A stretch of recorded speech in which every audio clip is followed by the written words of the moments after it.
Hello, everybody, and welcome to the Level 30... Oh, wait, let me bring this down. Hello, everybody, and welcome to the Level 30 Games podcast. My name's Tom. Thank you for checking out our episode for November. If you're hearing this, it's going to be right before Thanksgiving, so maybe something fun and interesting to listen to as you prepare for the holiday, travel for the holiday, go into a food coma for the holiday, all of which are things that I will be doing over the holiday. Want to welcome in my panel, Joe, Dan, and Drew. Heyo. Thank you for coming to the show today. How you guys doing? So good. I'm waiting for the thanks from the audience of giving them this episode. Well, since it's not posted yet, Joe, that won't be able to happen until later. But we know we have some hardcore Joe fans out doesn't there. mean I We can't discussed this on last month's podcast. we did discuss it. If you missed last month's episode, we did have some big hardcore Joe fans. Also, just a very quick apology for last episode. Apparently, there was a big uploading issue, and that got delayed several times because YouTube decided to not do it correctly. So apologies about that, but it's a good one for sure. And I want to thank everyone also, shameless plug, for checking out Drew's podcast called Memory Card, in which we talk about classic games and retro games. So if you haven't seen that, go check that out. It's worth a good listen. Shorter episodes, and yeah, it's a lot of fun. So hopefully we have a few more of those coming soon. Guys, there's so much to talk about today. This will be the second episode that we're kicking off our headliner with a talking point that is not Nintendo related, which I guess is an anomaly for us, but it's a nice change of pace as well. So we lamented whatever Xbox is becoming last episode. And for November, I kind of wanted to chat with you guys a little bit about some new hardware that's coming. That's not from one of the big three. That would be Valve has they announced some new hardware, which is super exciting because they tried this once before and it didn't quite pan out so well. Joe, I want to put you on the spot a little bit. Do you have any insight to Valve's first attempt in putting out hardware, dedicated hardware? I unfortunately do not have any ins with Valve. All of my sources have left. No, I don't know what else there is to say other than kind of what you put out there. They tried to push Steam machines once before. You know, they tried to make a console for your living room that can play PC games. It didn't go super well for them. I think there's a lot of reasons. You know, they didn't have. I don't think they had Proton back then. If they did, it was very, very immature. I think PC gaming was really still kind of at the bottom of its climb. You know, that's been going on for the last few years, where it's like PC gaming's like the cool thing now. Everybody wants to build their own. I think they jumped in too early on that. I think they didn't have experience with consoles. It just wasn't ready. You know, like it wasn't ready to do it. And I always saw it as kind of a beta test for what they just announced. And it was a very long period in between, but at the time, all of the pieces weren't there between the hardware that can actually compete with consoles and the software, you know, the translation layers and stuff. It just wasn't there at the time, and it does seem to be now. Yeah, so just to get everyone up to speed, Valve announced some new hardware called the Steam Machine, a.k.a. the Gabe Cube, named after Gabe Newell, but also the fact that this hardware, this mini PC, is basically a 6-inch cube. It does run Steam OS with a custom AMD chip. It's got a pretty decent 16 gigabytes of RAM, 8 gigabytes of virtual RAM, and then the hard drive is a solid-state 512 gigabyte, which will be upgradable because, you know, Valve is cool like that. They haven't announced a price point yet, but rumors are kind of between the 400 on the super low end and up to 1,000 on the higher end. Joe, you're shaking your head to that low end price point. We'll revisit that in just one sec. But just as a frame of reference, not to get into the the specs too specifically, but basically what they're saying is that their performance is looking to be close to what a base PS5 puts out, which at this point, Sony is pretty consistent in getting some of their flagship first-party titles on PC. So it would make sense that we'd have points of reference for games like Ghost of Tsushima and God of War and The Last of Us, as they're all available on Steam. Joe, why is that $400 price point just a swing and a miss, or a hope and a prayer? It's impossible with the hardware that's in there, with the amount of R&D that's got to go into it, with the custom like PSU and airflow requirements because of the shape. There's just no way to do that for $400 unless they're willing to take a huge hit, and they're not going to, because it's not going to sell as well as PlayStations and Xboxes have, and I don't think the intent is for it to do that well, but they also want to position it as a competitor to the regular consoles, to the PlayStations and the Xboxes, which means they are going to put that price in a little higher to say like, hey, this is a premium device, so you do have to pay for a premium device. When the Steam Deck launched, it felt a little bit expensive at first, but then you realized everything that it can do and how good it is, and the fact that like it may have to tone down the graphics on some higher end games, but you can still play them. They just kind of made it work. I just think the hardware is impossible to hit at that price point, especially because games aren't optimized for a specific kind of PC or PC build.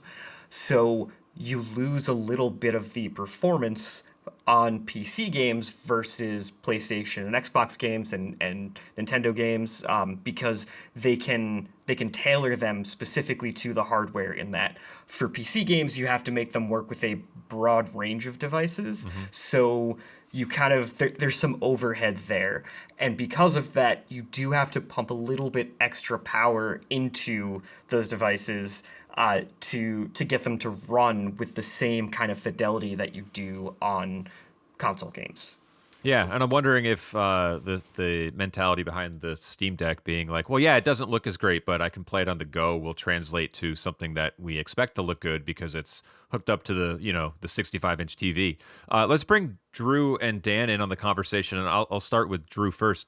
Drew, does the introduction of a dedicated Steam home console, do you feel that it disrupts the gaming space for the other three big home console manufacturers? No, I don't think it disrupts it, but at the same time, it might, because I sent you guys all a reel of like some guy touting that he worked for Xbox and Sony, and then they're like, have you seen this machine? Right? They're giving you all these games without a monthly cost, right? I have something like 2,000 games in Steam library, so obviously I'm going to buy it, and I expect it to come out somewhere a little bit more than a PS5. Even with the chip set and the specs. But we talked about it in the past. Not everyone wants a PC, right? And all the hassles of downloading and installing and going through that effort. Whereas people who have massive libraries that have followed Steam and have followed Gabe and Valve to the ends of the earth are obviously going to buy this. Like, I want to buy it so that I can have the VR portion, because I don't have a VR set.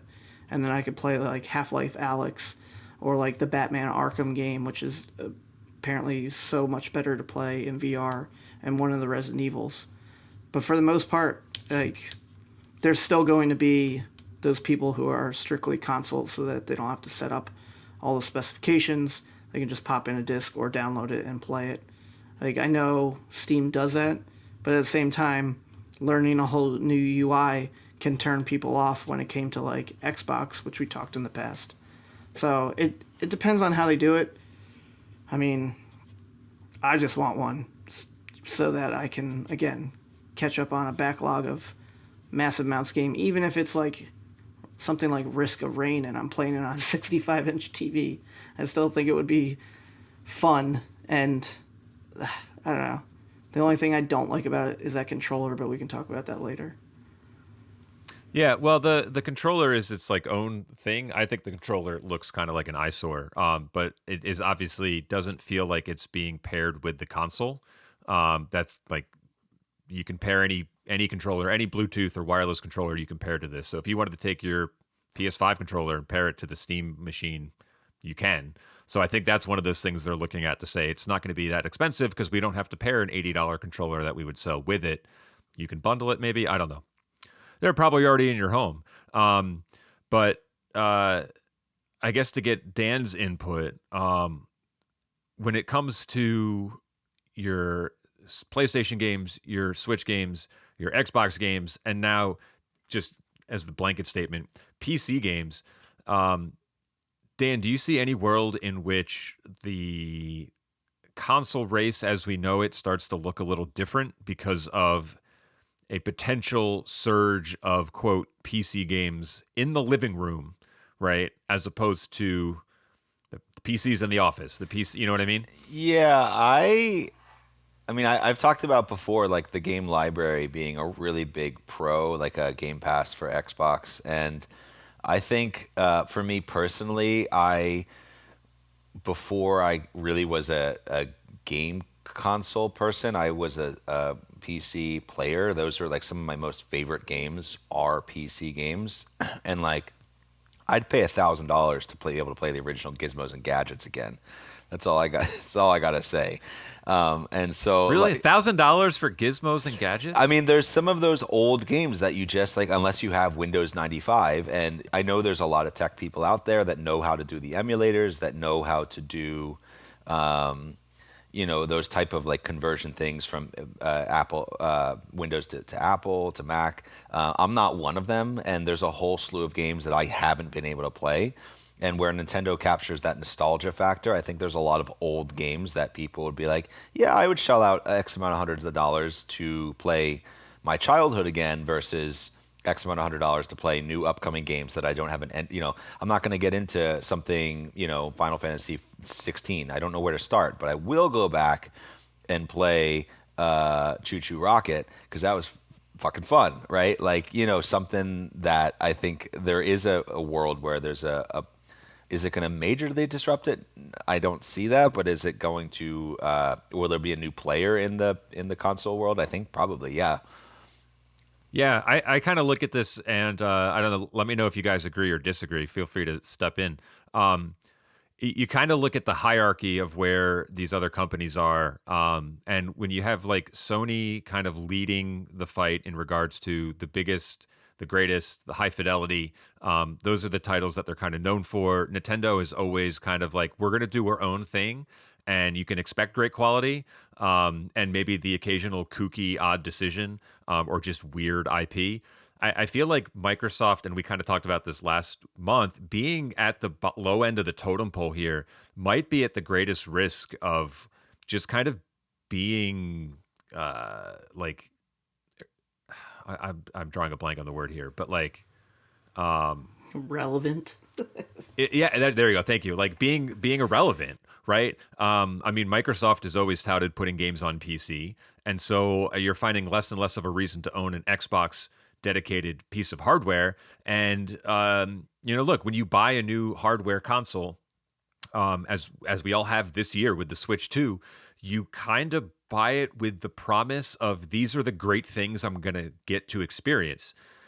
And I feel like putting a Steam machine in the living room has a day one effect of these are all the experiences I already own in my Steam library that are now available in a easy to access and less configurable, but still mildly configurable or insanely configurable way to put that in the living room. I think that's actually got the potential for a huge audience, right? I mean, heck, my Steam Deck is basically a glorified emulation station. So you're telling me I can put that in the living room, but then also pick up, The Last of Us Part 2 when it's on a Steam sale for $20 as opposed to shelling out $50 to buy it on the PlayStation 5.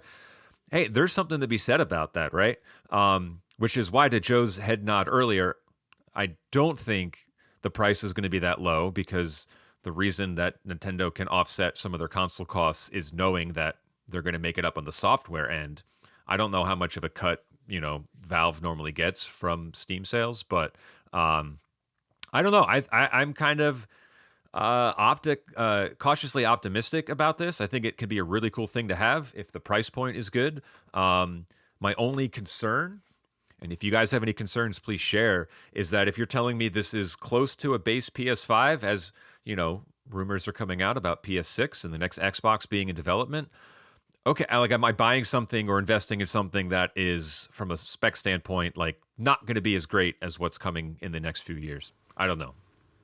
So, like, I know you buy certain games for the best quality. Things like Ghost of Yotai, right? Most beautiful game probably that came out this year. And yeah, it probably won't ever be on PC, or if it will be like 5 years from now. So, like, there will still be, like you said, the titles that are exclusive to Sony that people are going to play on PlayStation. And then eventually, like years from now, people go back and play Yotai on PC because they waited that long? Like, we already have a backlog that is infinitely long, and most people might just miss out on it or watch someone stream it and play it themselves. The other thing I had was, if you look, there are a lot of games, like when we talk about later the Game Awards, there are a ton of games that are like fly under the radar. But if you're a PC user, like, they use Steam's benchmarks and like how many simultaneous players are on a game at one point as like a quota for how popular a game is. I keep Sure. thinking of like Arc Raiders, which I want to play, and like all I Concurrent player base, yeah, right? right, and most of that player base is on PC, not PlayStation. So they definitely have some advantage to when this comes out in February, of people who, right, you save a lot of money on some of those Steam games like Humble Bundles. I get 12 games a month at, what is it? I think it's like $14 now, $15, and most of those games Something like that, cost anywhere from $30 to $60. Like, people are eventually going to catch on and use those, and maybe then Humble Bundles will get more expensive.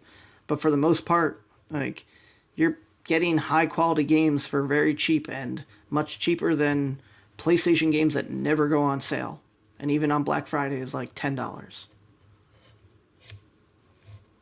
Yeah, we're starting to see some of those sales trickle out now. Dan, did you want to jump in real quick? It looked like you had something to say there. No, I mean, I sort of agree with Drew. That's like, if their hypothetical world were no more new video games made, the first console that were to unleash the library of every game that existed would be the one that I would sink my money into. Like, there are so many great games that if they just opened the floodgates to, I'd be very happy. Like, the thought that came to my mind was, everybody's favorite Netflix show is scrolling through Netflix looking at what to watch, and like, in some way that's the appeal to Steam, is like, hey, I can play this game for like 4 minutes, remember how awful it was, and be like, yeah, I'm going to move on to the next game. And I think there is a market of people that are interested in revisiting old games that were great, that are either have fallen by the wayside, or they just want to play again, where, like, I sort of agree with the idea that Xbox might need to innovate and come up with some type of new franchise, something new. If they're not gonna, I mean, they've sort of gotten into releasing older games too. Their biggest downloads on Game Pass are Halo, Gears of War, games that have already existed for a decade. And so I think there's like the retro, or just the, hey, here's 3,000 games. That'd fill me for the next 5 years. I'd be really happy with that. Versus, to your point, Tom, hey, I'm going to buy this console with the promise that there's going to be a couple new games that I might pick up in the next 5 years that might be really great. It's like, I don't need those games. I'm happy with all the ones that have already come out. Right, and I guess everyone's taste is different as well. I mean, like I will forever own a Nintendo system so that I can play Zelda because I know that won't be in anything else. And everyone's financial ability is different. But I mean, if you're telling me now I got to plunk down $500 to play a new Zelda in 4 years, sure, you got it. Like, why not? But I also think you forgot everyone else's favorite game is, oh, there's a Steam sale. Oh, I can buy this game for 80% off and it's $3.99. Okay, add to cart. And you just I mean, Drew, you get 2,000 Steam games doesn't happen because you sat there and said, oh, I want to play this now, and you bought it to play that minute. I'm sure the percentage of library that you've played is, I don't know, give us a percentage. How much of that 2,000 game library have you actually spent, like, put time into? An eighth, probably 200. Probably 200. You said a percentage, games. Drew. Oh, you said a percentage. And 12.5%. 12.5%. Do the math. Okay, there. I'm going to say 0.43. I'll give you a decimal. All right. Could be a math problem to solve. Yeah, so I think it's an interesting proposition. Price point is going to be maybe it could be a big make and break for a lot of people, right? $500 is still a lot of money. That's a lot of money, right? When you get to that $800-900 realm, it's like, well, wait a minute. I could probably buy a pretty beefy PC. Drew, what were you going to say? I have a question, and this might be for Joe to answer, but like, yes, only Joe.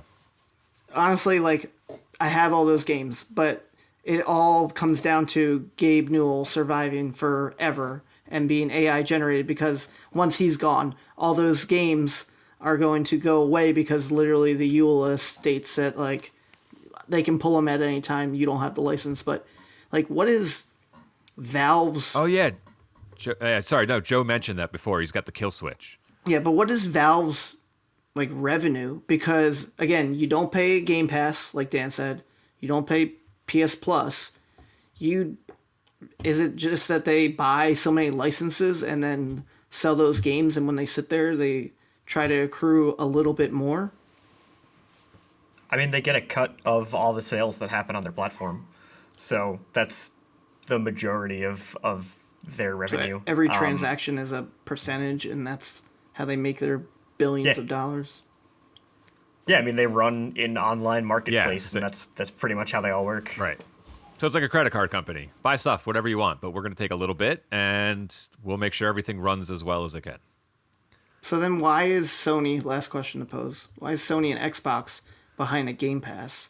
Well, it's the same concept, just instead of piecemealing, you're paying a subscription fee, right? So you pay $30 a month, you have Game Pass, you can use it as little or as much as you want, and either way, we take our $30. And then whatever deals they make with the publishers and developers to say, hey, we want to feature your game on Game Pass, I have to imagine it's kind of like back in the day when Sony wanted an exclusive and they would pay some company, hey, here's $10 million, like your game's coming to our platform and nowhere else, because they know the benefit of paying $10 million is that they will sell $20 million worth of that game. I think it's kind of in the same vein as that for Game Pass. But don't you need the Pass or PS Plus to play online still? I don't believe you do. I think you can. I think Microsoft Online is different than Game Pass. Again, I think there are some titles that can kind of go around that. Maybe if it's a free-to-play title, that's what it you says. don't have to have Free-to-play, Okay. Apex, Fortnite, Call of Duty, Brawlhalla. Yes, we all sink hours into Brawlhalla. It was an okay Smash Brothers knockoff. It wasn't, and you know it wasn't. Kids love it. I've definitely put a lot of hours into not playing that game. You put a lot of There you hours into not playing any game. It's called Hey. Life, the game of life. But get ready. I mean, I haven't played Life since I'm Get like ready for 14. Kirby Air Riders. Yes! We're all waiting Yeah, for it, Drew. Drew. We're waiting for our Drew's- copies to show up. Yeah, do you have tracking? Mine hasn't shown up yet. Yeah, I would not like going the to show up. UPS. I also want them personally flown in via a Kirby Air Rider. If that is not how it's Kirby, delivered, I a will Kirby be drone. Yes, It's exactly. in his mouth. And just drops it. Would you accept Joe dressed up in a Kirby costume with a makeshift air riding thing that he just found a kid's bike and put like a cardboard box around it and pedaled to your house? Would that be okay? Accepted. I'd prefer it. Oh, there you go. All right, Joe. I You know what you don't have know to how do. to ride a bike, so this might take Wait, some what? time. Whoa. All right. Well, Dan lives very far away from you. You've got several miles to figure it out. How about a skateboard with a star around it? Okay. You will come back from this drop off with one really jacked leg from skateboarding all the way there. The Joe fan page just blew up, by the way, with this That's revelation. right. We'd also like Just you- to offer Joe as a personal delivery driver for things. We're going to rent him out. Ooh, that's dangerous. I feel like it'd be more, Easy taxi. There you go. There you go. All right. Well, hey, look, we'll see. We'll see what the Steam Machine does. It's scheduled for a 2026 release, so I'm sure we'll have some more info probably at some point in the start of the new year. I think, as you will see with some of our conversations in this episode and next, that the information and news areas of the video game industry tend to dry up around the holidays a little bit. But that's not to say we don't have things to talk about. Most notably, and this was yesterday or the day before, the 2025 Game Awards had announced their nominees. And well, let's be honest, here at Level 30 Games, we don't get to play all these games because much like Joe, we're playing that game called Life, and it's the biggest backlog there is. So we might not have much to say on any or on all of these titles, but we may have a few things to say on a couple of them. We'll hit the big ones, of course. The Game of the Year nominees from the 2025 Game Awards this year are Claire Obscure, Expedition 33, Death Stranding 2, Donkey Kong Bonanza, Hades 2, Silk Song, and Kingdom Come Deliverance 2. Basically, one original title, a lot of sequels, and then a new release in a storied franchise. Are you guys surprised by any of these nominees? Are you surprised that we had some things that you thought would be in this category that are not? I am only surprised because I'm not surprised because of how much I've heard Drew talk about Claire Obscura. So I was happy to see it there, only because I haven't played it, but I'm really proud of Drew for calling that. So good for you, Drew. Well, I get no credit for saying, yeah, this is going to be your game of the year. Correct. Of course it is. I think it has more nominations than any game before it. It's like got 12 noms, which is pretty insane. Correct. There's a game that I feel is missing there. We sort of talked about this over text, but Blueprints was, I think, one of my favorite games of the year, and unlike anything I'd played ever. And I'm just surprised it wasn't up there given the other candidates. well, It did pick up a couple nominations, It didn't did. it? yeah, indie. It did. For indie? All right. But Dan, you're campaigning saying like it is worthy of a Game of the Year nomination? I don't think it would win. I'm not saying it is the best game, but I do think it is worthy of a nomination. Was Balatro last year Yes. nominated for Game of the Year? I believe so. Okay, then I would say Blueprints probably would fall in that same category of it maybe could be nominated, but I don't know if it's got the power to win. Dan, tell us a little bit about why it was unlike anything you've played before, just briefly. Because it took the sort of rogue, what do they call it, rogue mechanics of like the Hades, where it was you did essentially runs which were timed anywhere from 10 minutes to an hour, so you could do a run in a day after work or something. It was, you had to be thoughtful. It was the type of game where you really had to, you could press your way through it, but the more you took the time to actually learn about it and understand the nuance of the puzzles, they didn't beat you over the head with explaining how to do anything. They really trusted that you were going to try to figure it out, to the point where you would look up things online and to try to figure out how to do it, and you go, how the fuck would anybody ever have thought of this? But you really had to like decipher one comment in a letter that you found on someone's desk. And for somebody who loves, like, my other game of the year is Hades 2. I love the rogue mechanic style of play, but this was in a non-violent more accessible sort of problem solving puzzle way of doing it, where you know, your chances were just luck of the draw, and much like Hades 2, that didn't necessarily mean that your run was done. It meant like, all right, I need to start like figuring things out and setting up my strategy for tomorrow, the next day or the next run. And I just really like that engine for a game. And it was beautiful. The art was really spectacular to look at. It was a great vibe on a Sunday afternoon to have a really chill atmosphere. Yeah, I liked it.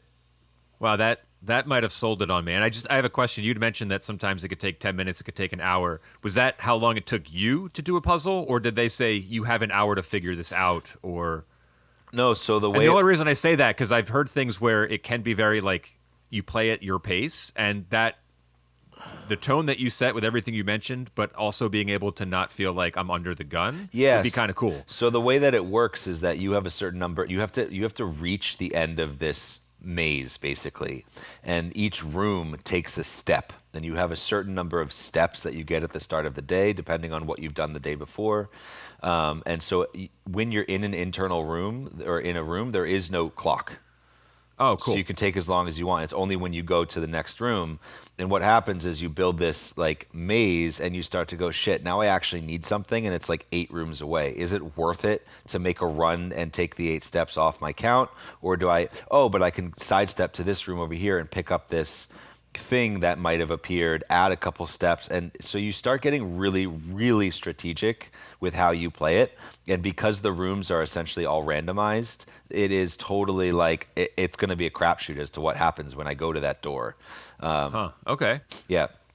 Yeah, that sounds really, really cool.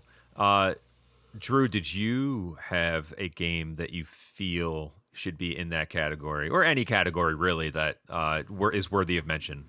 I don't think anything is that they didn't name for Game of the Year should be up there. There were quite a few titles that I wanted to play and I heard a lot about. Like Hell is Us is one that I really wanted to play, and then Never heard about it at all. Tell me about it. I Or just tell us about it. I'm pretty sure it was like a horror game, like survival horror, but like Dark Souls. I have to look more into it. I just know I always put every year a list of like 30 games that I want, and I never end up buying them. And then the only time I hear about them is when like students talk about it. The other one I really wanted more, not hype, but more talking about is Split Fiction, because I really liked It Takes Two. But again, I don't know how it fared when it comes to Game of the Year. Joe, did you have anything that maybe you played this year that you thought was worthy of being in the Game of the Year conversation? Following Drew's narrative, I haven't played any games this year, or possibly the year before, or maybe even the year before that. Well, that's all right. You bought a house. That's its own game. You played Mario Kart. Oh my god. You played Mario Kart. Okay, you're right, but does that count as a game? I mean, you just drive around an open area. It's just Well, that part's Mario barely a game, but I feel Bad. like your partner like killed us in knockout mode or something at some point. Dude, I'm a little upset about that. We shouldn't talk about it. All right. I mean, admittedly, I haven't played too much that like came out this year. I don't know, like I don't have anything that I think would be a strong contender that I would put into that mix. While I am a little surprised to see that Mario Kart wasn't in there, because it is a big upgrade from the typical Mario Kart formula. Like they did a lot of changes, but it is also Mario Kart, so I can see from that angle why it wouldn't end up. I'm interested in like, what is it? Kingdom Come Deliverance. Yeah, Like, I was intrigued by that too. it was like I didn't hear much about that game at all this year, and then reading the list of games that are nominees, it was very surprising to see it there. It just doesn't seem like the typical games that you'd see there, but it'd be cool just for that reason alone if it won. I also don't think I think Donkey Kong was great. I just don't think it's Game of the Year kind of great. So again, to me, a strange nominee. I feel like it's probably going to be Clair Obscur. My three, just based off of sentiment, I would say Clair Obscur, Hollow Knight, and Hades 2, because they seem to be the Hades and Hollow Knight seem to be the most like waited for, and then Clair Obscur was just the only thing anybody was talking about for a while. But I haven't played enough of the games in that list to really know what I think is going to actually win. Just to clarify, Yeah. Drew was talking about Clair Obscura. Tom had not mentioned it at all, just for the record. Ever. Never played it even. I don't know what the hell you're talking about. Who's Claire? Why is she so obscure? Joe, your omission. If you answer that, you won't What know why happened to the other she won't be 32 obscure anymore. expeditions? I guess You gotta play to find out. Oh, I did play it. Joe, your omission is that you don't own a copy of Kirby Air Riders, and my omission is because I don't have Metroid Prime 4. So what are we gonna do about this? You're gonna gift me Metroid you're gonna Prime send me 4. Kirby?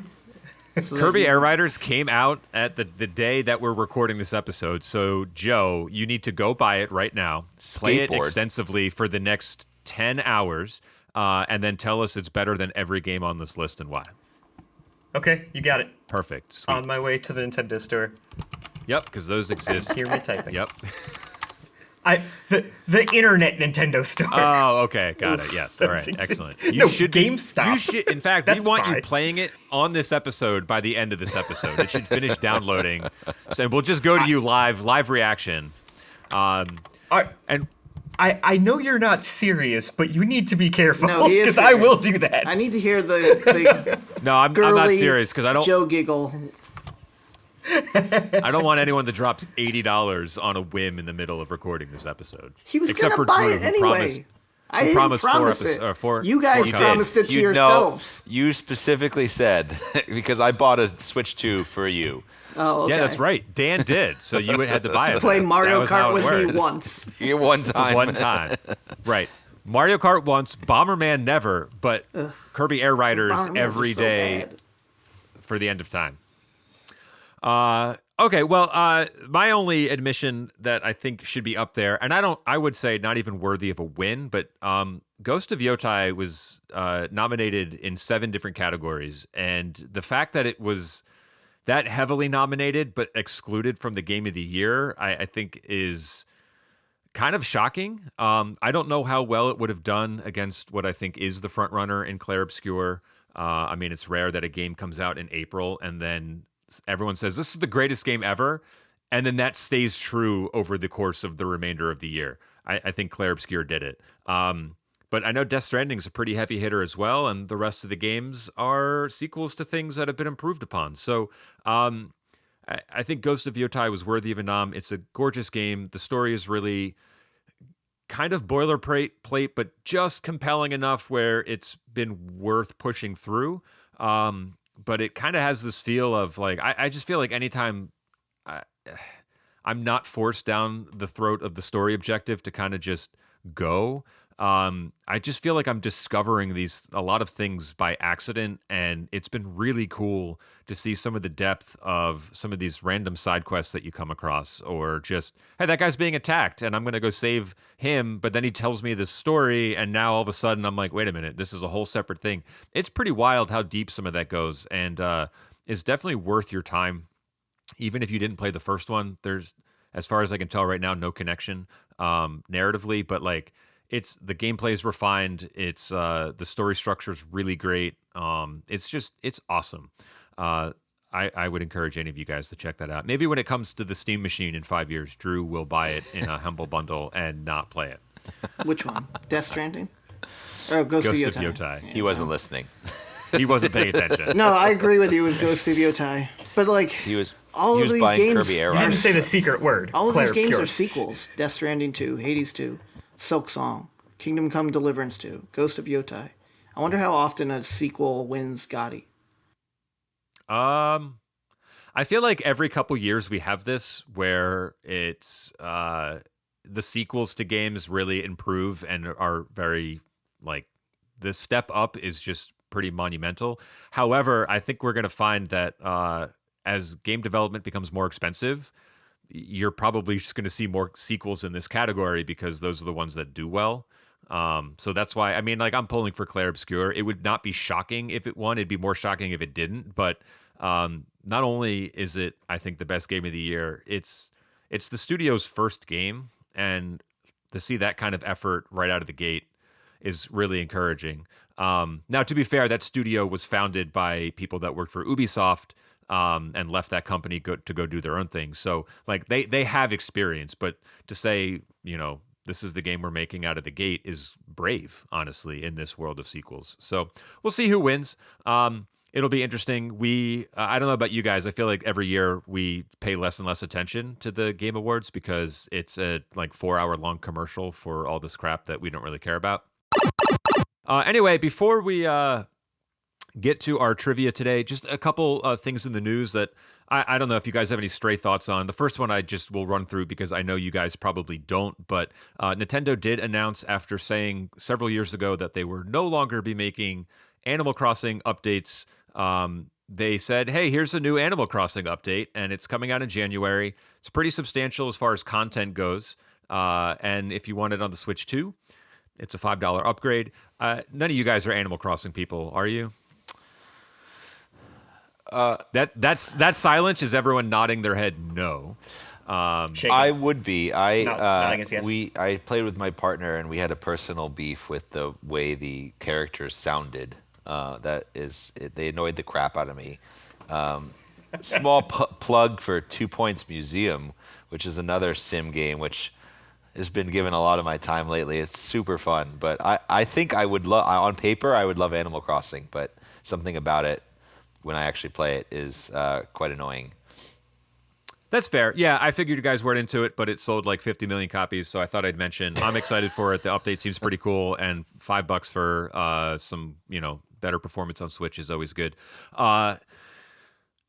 We saw a trailer come out for the Mario Galaxy movie. I don't know if you guys saw this. Anybody have any thoughts on what this looks like, the direction it's heading? Drew, I know you voiced some animosity in going to space maybe prematurely. Yeah, I like the end of the first movie. Yoshi is hatching from an egg, and we have Mario Galaxy trailer and no Yoshi. I understand that in the first movie, the Lumen, what are they called from Galaxy? The stars. The Lumina? Is that Lumina? Yeah. The one that was like, something. Everything is bleak and dark and we're all gonna die. Oh, right. In the first movie. Yeah. When he's in the cage. That Easter egg makes sense that we're going to Galaxy, but overall, I don't know. I'm sure it'll be great. I'll watch it. I don't know. I couldn't get through the first one. I didn't even watch the trailer for this. Oh, okay. I tried really hard, and we got I don't know, way less than halfway into the movie, and I look over at my girlfriend, I'm like, you hate this, right? You want me to turn it off? Because if you don't like it, I'll turn it off, and then I just turned it off. It did nothing for me. I'm not really the target market. It is kind of a big nothing burger of a movie. I think once you move past some of the Easter eggs and little nods to, hey, you've been watching Mario for 40 years, the story kind of sucks and the pacing is really bad, and the Peaches song or whatever it was super overhyped, and it was fine as a kids movie, but I don't think it hit that next level of this is for the adults too, and that was kind of a bummer. But it made $1 billion, so it stands to reason we're probably going to have more of these movies. Some of the voice acting was very off. Yeah, that's my concern with the Zelda live action is some of these things are so idealized and idolized that there's no one person that could ever, except for Bob Hoskins. Yes, right. Return and voice Mario. But that's sort of the it's you're going to pick somebody, and it's inevitably going to turn people off. And in some ways, it's it's better to leave it vague and amorphous and have Link not have a voice. And the second you have somebody be Link, it's going to ruin the appeal for unknown subconscious reasons. And I think that's the problem with the Mario movie is it is, when you think of Mario, for at least the four of us here, we're thinking like simultaneously of like 3 decades worth of video games. And they're trying to cram it in Right. 2 hours, and it's like it's never going to be this thing in our minds. And I get why they do it, but yeah, it's kind of a it's not going to ever touch it. Yeah, and it's funny is because you maybe have like I was a big fan of Calvin and Hobbes, the comic strip growing up, and the creator had famously said, "I'm not licensing this to anybody because I want this to be the thing, and that's it." And so you never had a Calvin and Hobbes cartoon show or a movie, even though it was pretty popular at the time. And I was always really grateful for that because as a fan, I was like, I couldn't hear a voice come out of an animated version of this and go, that's correct. Like Right. it wouldn't feel Right. right. You know what I mean? Yep. And so, to your point, we did see some production stills that came out from the Legend of Zelda movie. It does look like it's being shot on location, which is kind of cool. In The Hyrule. characters look yeah. AKA New Zealand. Yeah, right. in a pretty authentic Hyrule, New Zealand. costume wardrobe. And Dan, to your point, like these are iconic characters that haven't really voiced a lot. And the fact that they're using 2 actors that I've never really heard of or seen before, I think works to its advantage because there is the potential, at least, that they can set the tone for what they do look and sound like. So we'll Can you see. imagine We'll see. if Link was like Jamie Foxx or somebody like super famous that's just like horribly miscast? Yes, as the impish elf boy, here's this black boisterous actor. Kevin Right, Hart. Kevin Hart as now. If you told me Kevin Hart is Tingle, I'd be all in. I'd be like, now that's great casting right there. Okay, but tell me that John Lithgow would not be a perfect Tingle. Yeah. Okay. John Leguizamo, maybe. Oh, that's who I was thinking out when you said Lithgow. Yeah, John Leguizamo is Tingle. That's Done. bring him back into the Nintendo universe. I guess I've been Oh overruled. yeah, there you go. There you go. All right, hey, are you guys ready for some trivia? Let's do it. Boys. Let's go. Let's go. All right. I love games. This will be the first game I've played this year. And maybe And yet, how many times have we done trivia this year? well, Joe. To be fair, Joe checks out halfway through because either there's no chance in winning or he knows the answers to none of the questions. He also forgot that he played Wow, both Bonanza and Mario World. So I'm starting to wonder if Joe has amnesia or something. It's probably that eggplant room. I did play Amnesia, but that was over 10 years ago now. There you go. All right, let's kick it off. Trivia is brought to you today by me. We got 5 questions, some multiple choice. You need to get at least half these correct in order to be considered a triumphant trivia day.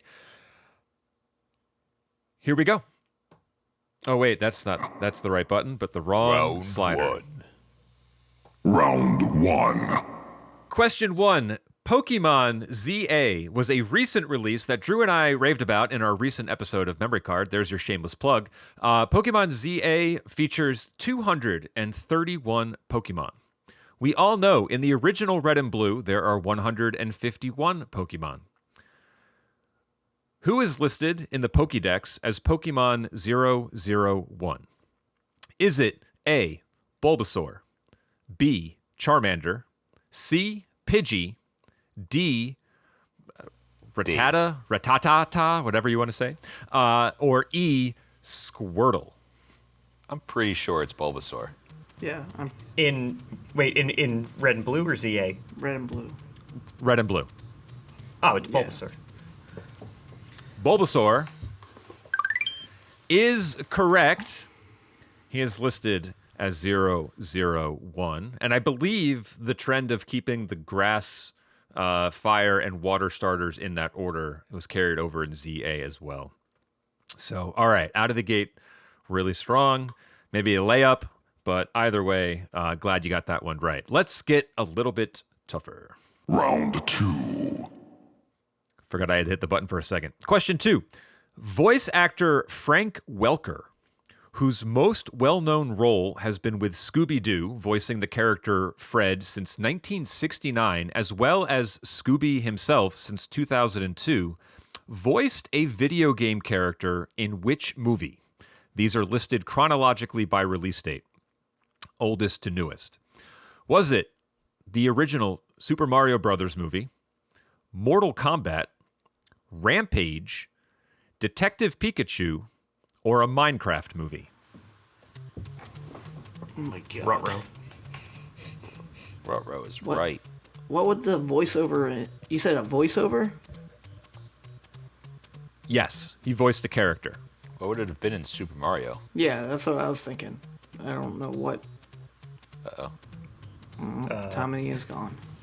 No, I'm still here. Oh. We're- Is this your poker face? Yes. I don't know on this one, fellas. Yeah, I don't know either. Mortal Kombat? I mean, it could have been It like. was live action. No, not the old one. From the 90s? To be fair, all of these movies are live action. Yeah, so like Goro had a voice. Right, okay. Or did, Raiden. if he even showed up. Well, Raiden was played by an actual person. Could have been What one was of the Sub-Zero Scorpion. Yeah, could be that. What was the third movie? Rampage, And then there was Detective Pikachu, and then Minecraft. Minecraft. I'm just gonna go. I like the Mortal Kombat movie a lot. Maybe it's an unpopular, but I'm gonna go with Mortal Kombat. I feel like Guys, we locking in Mortal Kombat? Fred- Oh, Drew's still figuring it out. I'm just thinking like Scooby Doo is old. Like we weren't even born yet. It was coming out. So I don't feel like it would be more recent. Mortal Kombat's fine. I'd probably go with randomly Yeah, let's do Detective Pikachu for some reason. Mortal Kombat, your final answer? Yep. Mortal Kombat is incorrect. The correct answer, Frank Welker voiced Yoshi in the Super Mario Brothers movie in 1993. Huh. He Does was he- in one scene, and he just made some noises. Does I he don't actually know. say Yoshi? Oh no, he just makes noises. No, he's a mini T-Rex. Like, it's the most ugly-looking version of Yoshi you could ever think of. Should have reused him in Jurassic Park. There's always next time. All right. Round 3. Question 3. For the first time ever, Mario will be a balloon in the Thanksgiving Day Parade. Whoa. Who was the first video game character to be featured in the Macy's Thanksgiving Day Parade? And I will list these in order, alphabetical order. Is it Eruptor from the Skylanders video game? Red from the Angry Birds video game? Pac-Man, Pikachu, Sonic the Hedgehog? For a second, I thought you said you're going to list them in chronological order, and I thought that'd be really helpful. Thank you.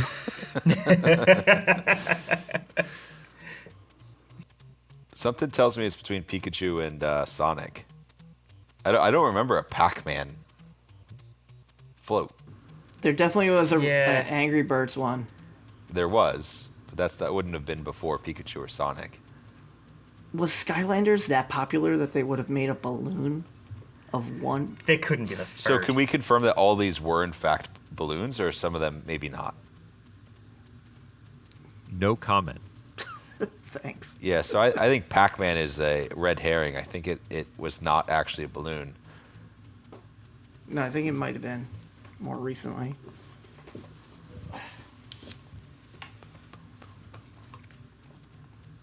Pikachu. What do you think, Joe? You pick this one. I'm trying to think of the logistics of making Sonic a balloon. It's complicated because he's very thin. Yeah. So it had to be more Yeah, recent. he's got lots of. He's very pointy. I feel like red or Pikachu. Wasn't there that? Yeah. Somewhat comfortable going Pikachu. Pikachu it is for me. I feel like. For the game. Yeah. Screw it. Waiting on Drew here. Waiting for Drew to confirm. We'll go with your tattoo. We're going to go with Pikachu. Pikachu Fuck. Fuck. is incorrect. Joe. If it's red, I'm gonna be so upset. Hey, No.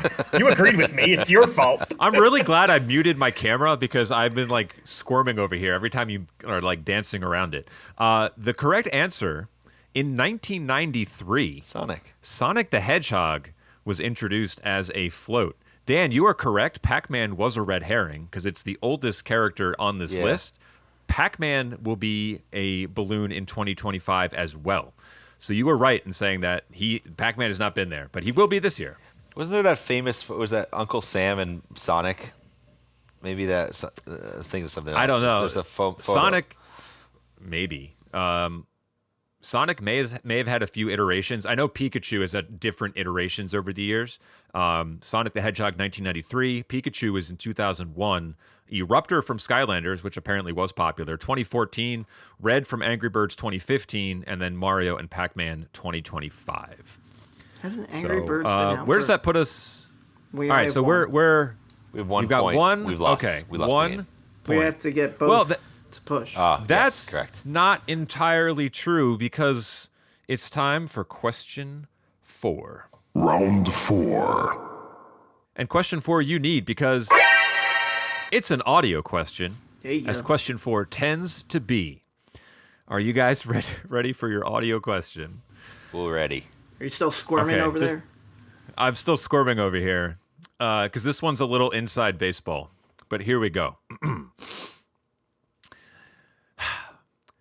Dan has said off the air that he has learned everything he needed to know about driving from the game Crazy Taxi.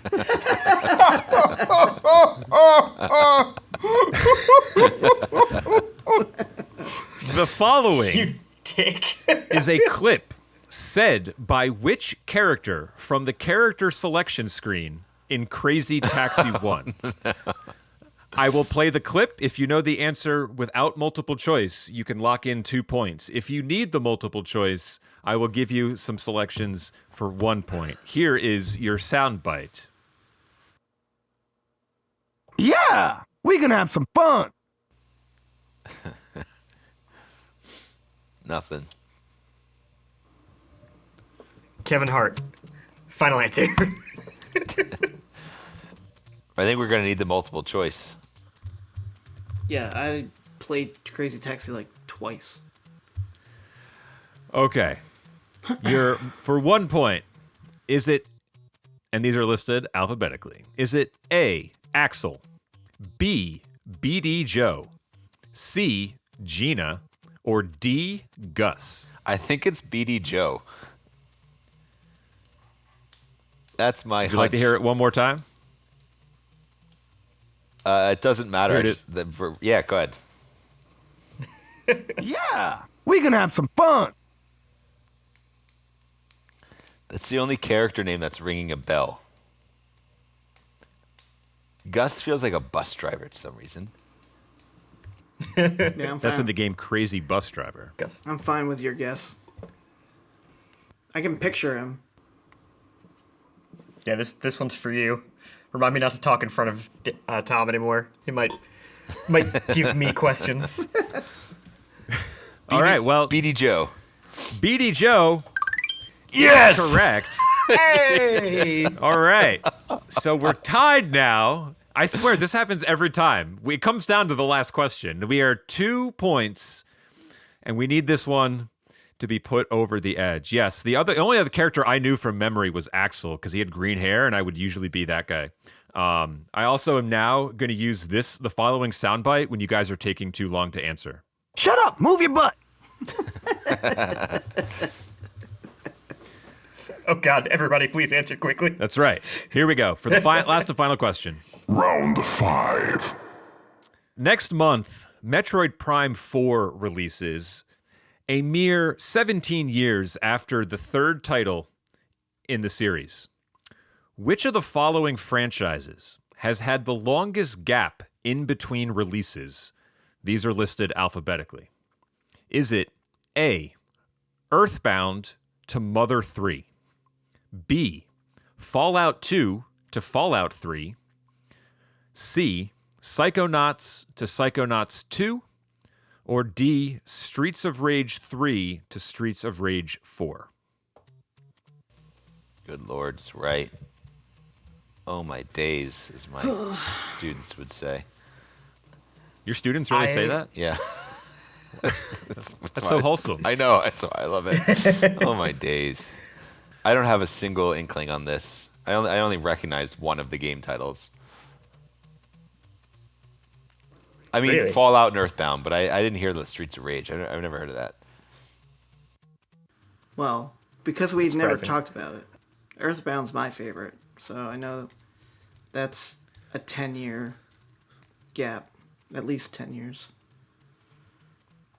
I want to say Psychonauts, but I have no idea how far the Streets of Rage games came out from each other.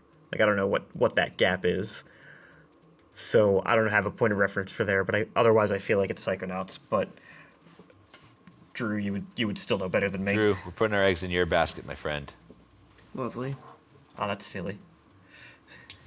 Any day now. Well, Psychonauts was Xbox, and then now, so that's 15 years.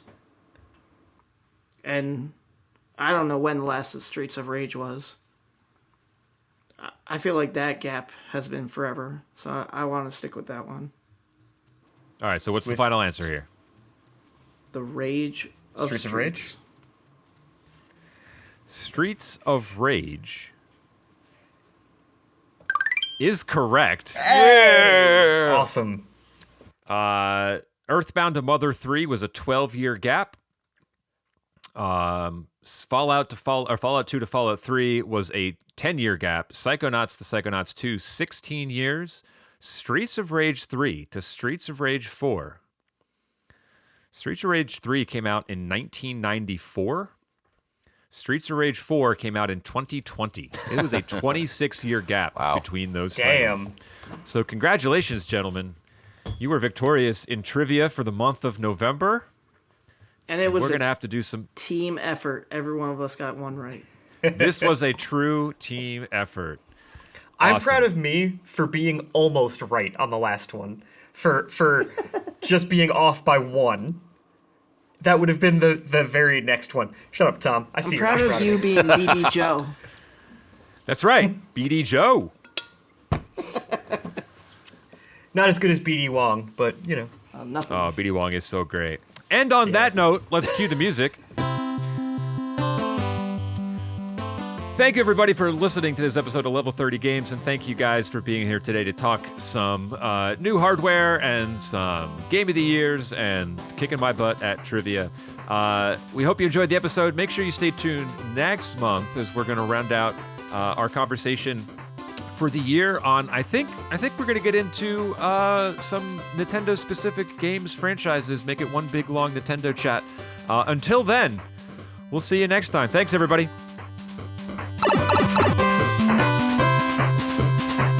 None of us said bye. Bye, everyone.